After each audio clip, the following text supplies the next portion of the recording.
Allez, salut, c'est parti. Aujourd'hui, je vais vous proposer tout simplement un match que j'ai fait avec My Queen, hein, Perséphone. J'ai fait qu'un seul match de JD avec elle. Impressionnant, très très fort, très très fort. Alors ma Perséphone, elle est que 4-4-3-5, comme je vous ai expliqué, hein, j'ai peur de monter le skill 3. Voilà, parce que c'est un skill en fait qui pour moi est très dangereux.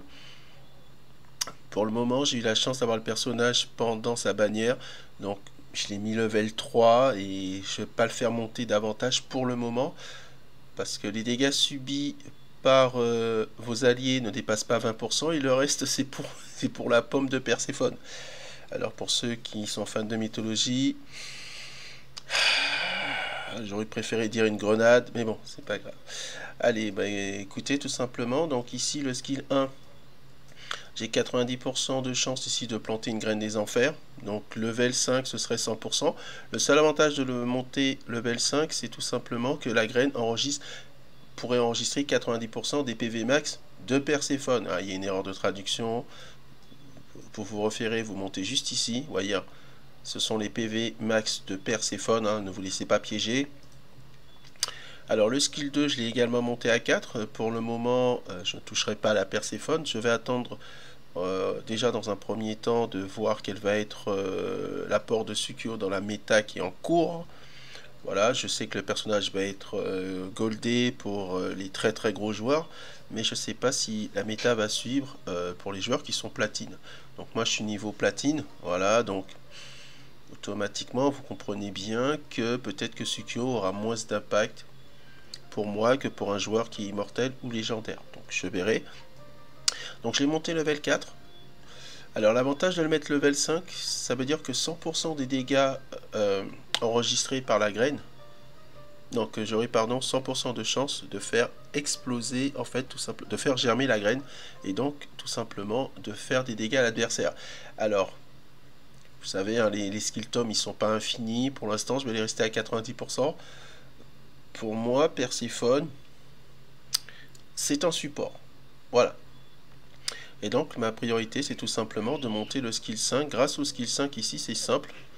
À chaque tour, donc plus la Perséphone va rester longtemps dans la game, plus elle va faire mal. Les chevaliers ennemis perdent 10% de leur PV max à chaque tour. Les pertes totales ne dépassent pas 40% des PV initiaux de Perséphone. Voilà. Les PV perdus sont convertis et ajoutés à ces PV max. Donc en fait c'est simple. L'augmentation ne dépasse pas 200% des PV max initiaux de Perséphone. Donc Perséphone c'est beaucoup de PV. Un max de PV. Un max de PV. Voilà, pour le reste, bah écoutez, c'est un petit peu comme notre cher ami Taurus, Aldébar en GC. Vous augmentez un petit peu l'attaque P pour les deux premiers skills, mais vous comprenez que malheureusement, c'est un personnage qui est vraiment fait pour les gros joueurs, parce que plus vous allez avoir de PV, plus en fait vous allez pouvoir enregistrer, tout simplement, plus vous aurez de chances en fait de pouvoir enregistrer des dégâts et de les faire germer avec le skill 2. Et donc on constate bien qu'on est sur un personnage qui, un petit peu comme Chevalier du Taureau, va vous demander beaucoup de PV. Alors en termes de build, moi ce que j'ai été chercher c'est la résistance aux dégâts cosmiques et aux dégâts physiques. Vous savez que je joue la méta tanking, donc je ne vais pas aller chercher de la vitesse. Si vous avez besoin de vitesse sur la Perséphone, peut-être que mon build ne va pas vous convenir. Moi ce dont j'ai besoin c'est que la Perséphone en fait elle dure une manche, 2 manches, 3 manches, 4 manches, 5 manches, 6 manches, 7 manches, jusqu'à 15 manches. Alors pour le moment, j'ai fait l'effort, je le ferai pas souvent. J'ai été chercher le Cosmos Dorure, donc vous avez vu que je vais aller chercher des stats en pourcentage. Les stats en flat, on est sur un personnage qui est SS au niveau tout simplement de sa stat. Je vais vous la remontrer. En fait ici c'est simple. C'est en SS. Vous prenez 3% de 26 000, je crois que ça fait 780. En flat, vous pouvez monter qu'à 340. Donc il faut aller chercher des stats en pourcentage. On n'est pas sur un personnage S en PV ou un personnage 1 en PV. Vous pouvez vous poser la question, je fais quoi, je fais qui? Non, non, non, non, là c'est des pourcentages. Voilà, amusez-vous, vous faites 3% de 26 000. vous allez voir tout de suite, et vous comprenez tout de suite pourquoi j'ai été chercher du pourcentage et pas des flats. Alors le Cosmos Dorure, j'ai fait l'effort, parce qu'il y avait le PVP mêlé, mais je n'irai pas chercher le Cosmos SS pour tous les personnages qui existent, c'est pas possible. C'est pas possible. Donc là, vous voyez, j'ai été chercher des stats en PV, en pourcentage. Ici, j'ai des stats en PV en pourcentage. Ici, des stats en PV en pourcentage. Là, ici, on a des stats en PV en pourcentage, j'en ai qu'une. Là, malheureusement, il n'y a qu'un seul en pourcentage. Vous voyez, hein. Et là, j'ai un en pourcentage et un en flat. Au niveau ici des Cosmos Fruit de la Discord, j'ai 2 Cosmos en pourcentage. C'est pas mal. Ici, j'ai 2 Cosmos en pourcentage. Et là, j'ai encore 2 Cosmos en pourcentage. Au niveau du Cosmos légendaire, j'aurais pu mettre Ambre. J'aurais pu mettre Fuchsia, mais Scarabée va artificiel augmenter les PV max de Perséphone au début du combat, et pour chaque, tout simplement pour chaque, et ça permet aussi, excusez-moi, d'avoir un renvoi de dégâts de 3% tous les 10% de PV perdus. Et donc ça va être intéressant. Ça va être intéressant. Je remercie Getu de la Légion RTK qui justement m'a suggéré que ce Cosmos pourrait peut-être être utile pour moi, et je l'ai testé. Voilà. Je l'ai testé. Alors dans la team avec Perséphone, je vais utiliser tout simplement Thanatos. Donc vous savez que moi en fait c'est simple. Thanatos c'est pas le personnage que je préfère. Si je peux éviter de le mettre dans une compo, je vais éviter. Pour l'instant moi je peux pas mettre Alone dans mes compos, donc il est 1-1-2-5. Donc on est sur un très petit en fait Thanatos. Voilà.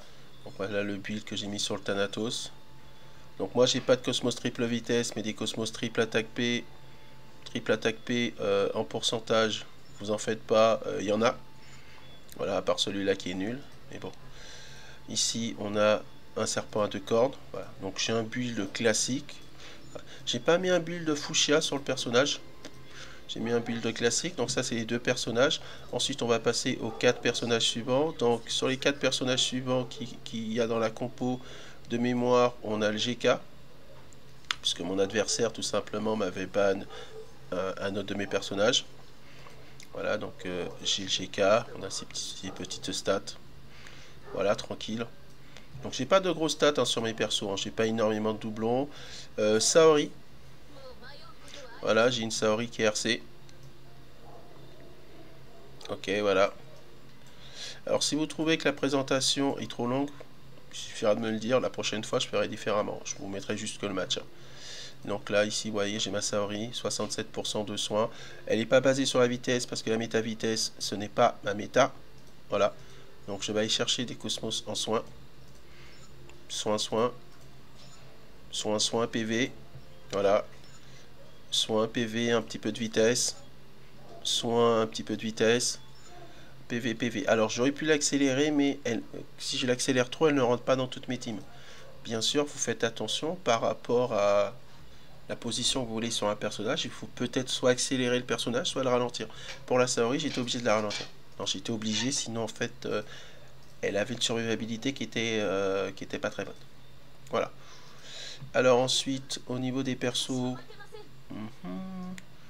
donc on a fait celui-là, on a fait celui-là. Il va tout simplement de mémoire. Il y a le Sion Surplis, j'ai failli l'oublier. Voilà, le Sion Surplis qui est 1-5-1-4, voilà, tout simplement. C'est lui qui m'a fait démarrer, tout simplement. Il fallait que je trouve un perso pour mettre la fait démarrer. Et c'est le Sion Surplis. Ah, j'ai joué avec le Sion Surplis sans fait démarrer. Non, mais mon Sion Surplis en fait démarrer. Oh là là, le fail, je suis parti en GD comme ça. Oh là là là là là là là là là là là. Oh là là là là là là, laissez-moi regarder ça. Je faisais du PVE.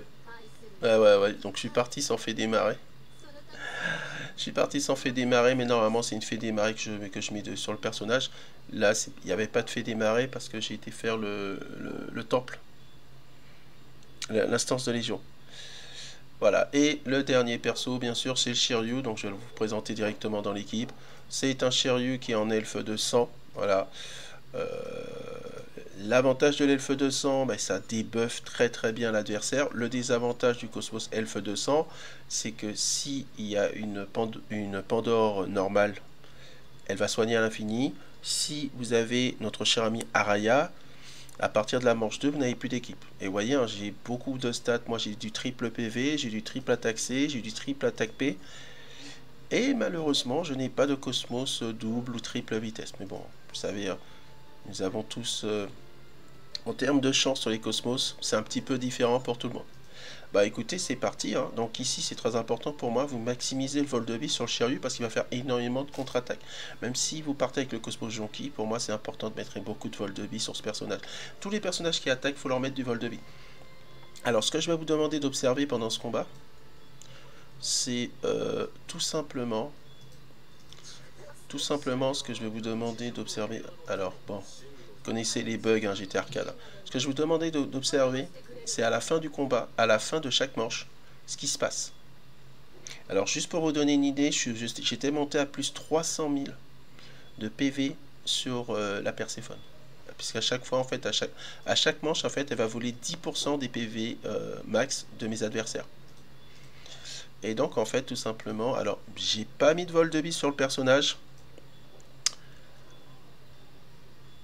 On va travailler, mais vous voyez, pour le moment, c'est un petit peu compliqué. J'ai des PV. Bah, la stat que je vais chercher, moi, tout simplement, ce sont des PV, des PV, des PV, des PV, des PV, des PV. Voilà. Simplement. Là, mon but, c'est d'atteindre 100 000. Donc, il va falloir que je trouve de bonnes dorures. J'espère que demain, ce sera la bonne. Allez, c'est parti. Donc, je vais vous montrer le match. Alors, c'était pas un match amical. Hein. Donc, on est dimanche. Hein. C'est rare que le dimanche, je fasse du PVP. Mais bon. Là, je voulais faire les tests. Donc, j'ai fait les tests. Donc, ici, on a affronté Bruno de la Légion Élysion.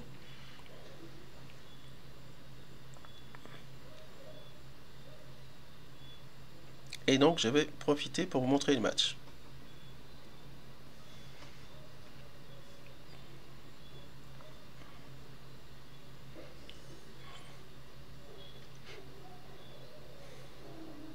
Initialement, j'avais prévu de jouer Athéna, mais je me suis fait ban Athéna.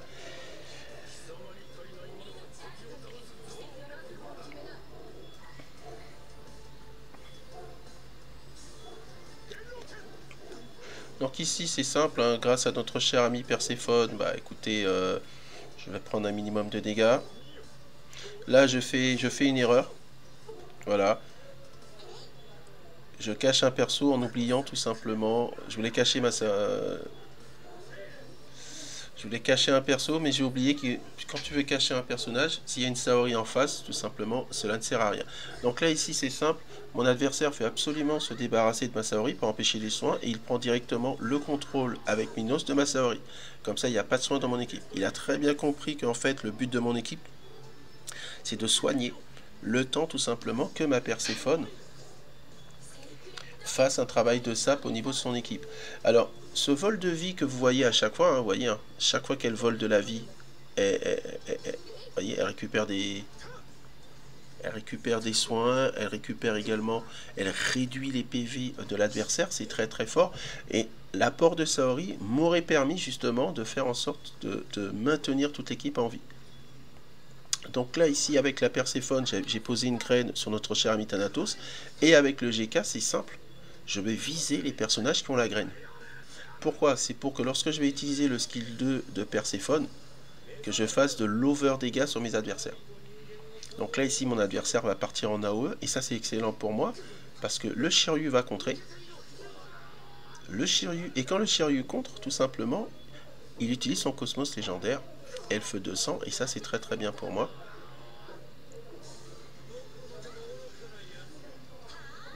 Et ici, la dent de dragon qui proc. Hein. C'est excellent. C'est contré. C'est contré.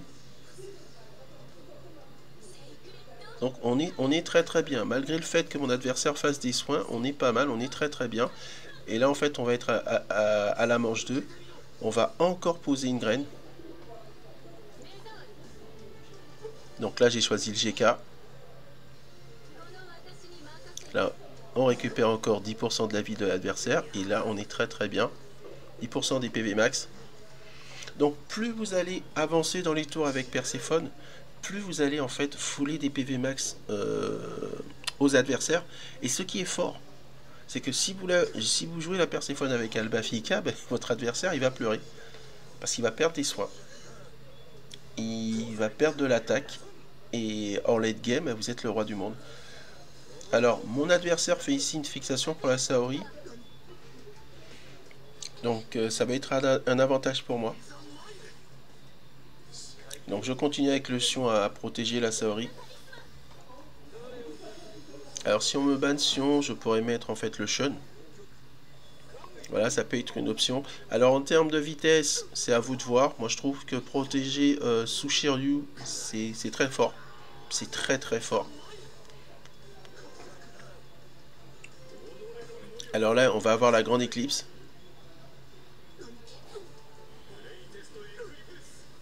Très très fort.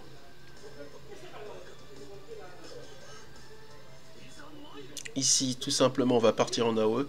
Alors, rappelez-vous bien ici que mon Thanatos part pratiquement toutes les 2 manches en AOE. Ça va permettre en fait, tous ces dégâts vont être enregistrés directement par les graines et ça peut être très très très efficace. Donc là on continue à voler des PV max hein, sur les adversaires.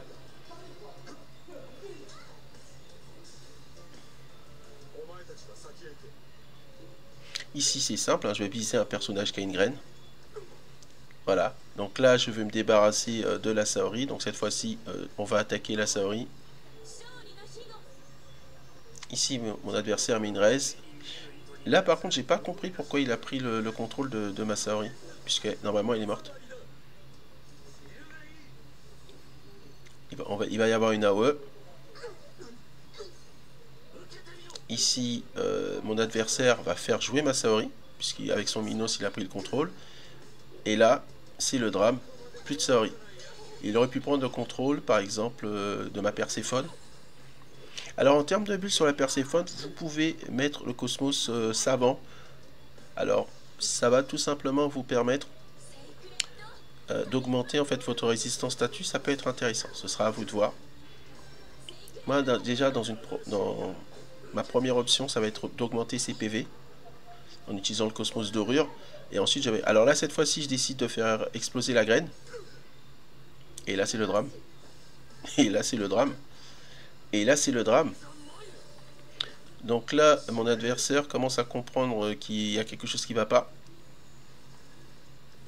Il veut déjà se débarrasser du Thanatos.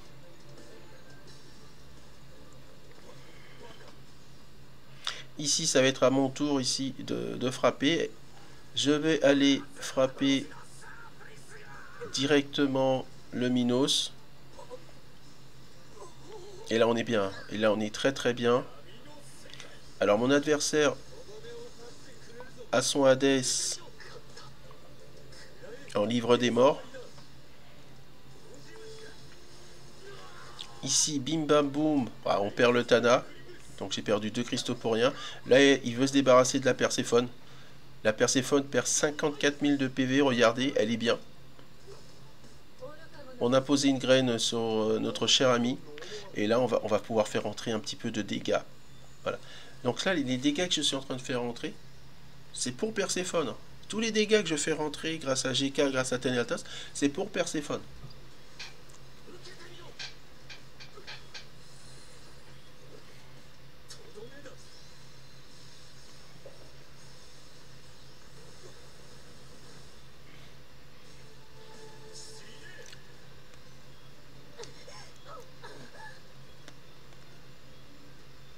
Et la voyeur, la Perséphone, elle est bien.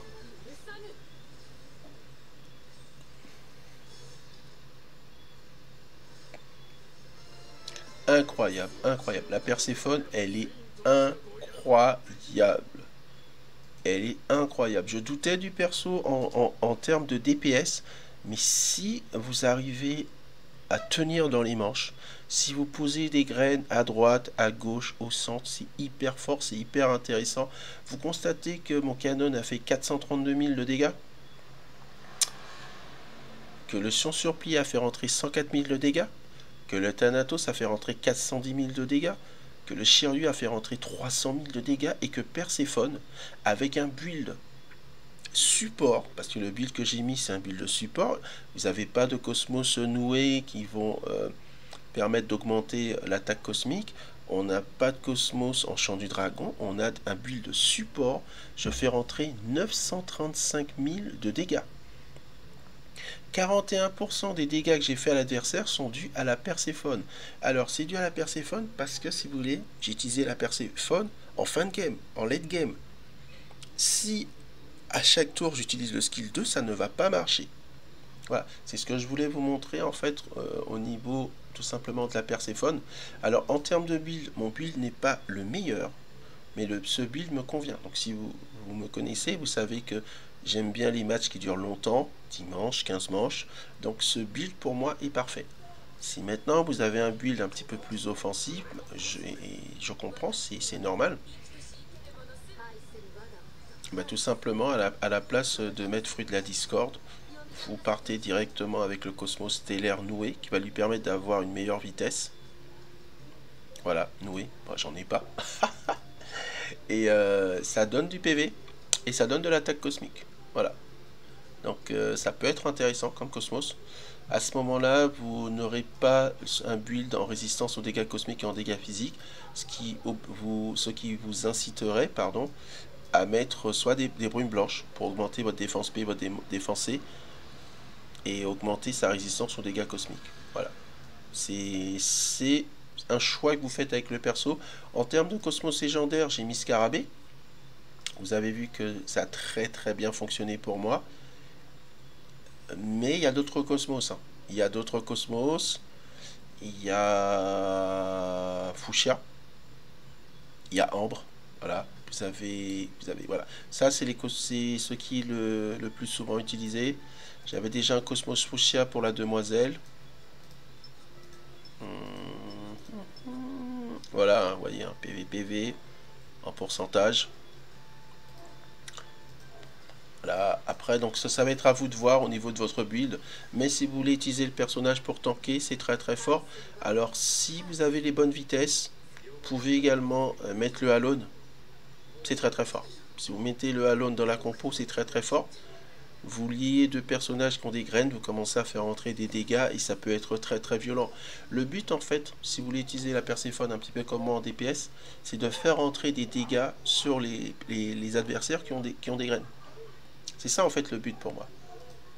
Si je pose une graine et j'attaque pas le perso qui a une graine, bah, pour moi ça sert à rien. Donc je vais poser d'abord la graine sur les personnages que je veux attaquer. Alors j'ai pris un petit peu de temps pour mettre la graine sur la Saori, puisque j'ai mis l'œil de Thanatos sur Saori. Mais c'est parce qu'en fait j'avais peur que mon adversaire cache... J'avais peur que mon adversaire en fait cache son G-Canon. Donc dès que j'ai vu que le G-Canon était visible, je lui ai mis une graine. Voilà. Donc je sais pas pourquoi, mais j'ai l'impression que même level 3 c'est bon hein, pour les deux premiers skills, parce que 80%... J'ai remarqué que ça proc énormément. J'ai affronté quelques Perséphones la semaine dernière. 80% ça proc énormément. Alors après, bon, si vous êtes niveau immortel à plus, pourquoi pas monter un petit peu plus le sort, mais je suis pas convaincu. Alors si vous voulez utiliser le personnage comme support et pas pour poser les graines, pour le moment, 1-1-3-5 c'est fort. 1-1-3-5 c'est fort. Je mets pas plus haut que le level 3 parce que j'ai peur que la Perséphone meure tour 1. Parce que si tout simplement vous avez un de vos alliés qui reçoit une attaque, l'attaque ne dépasse pas 20% de ses PV max et 80% du reste, et le reste de l'attaque c'est Perséphone qui doit l'absorber, il faut être capable d'avoir énormément de PV. J'ai pas la box d'un Jamérien, j'ai pas de super temple, donc je fais avec les moyens du bord, pardon, je pense que level 3 c'est correct. Après, aller chercher la faucheuse level 5 c'est fort. Moi j'ai eu le personnage pendant l'entraînement, j'ai tout fait monter. Si j'avais pas eu la Perséphone pendant l'entraînement, le perso serait 1-1-3-5. Voilà. Il y a une différence entre avoir un personnage pendant son entraînement et l'avoir en dehors de son entraînement. Allez, écoutez, sur ce, je vais vous laisser. Voilà, donc c'est une petite vidéo qui... Oh, j'avais annoncé petite vidéo, elle a duré 24 minutes. Oh là là, c'est trop fort. Allez, sur ce, je vais vous laisser. Je vous souhaite une bonne fin de soirée. Je vous dis à demain. Bye.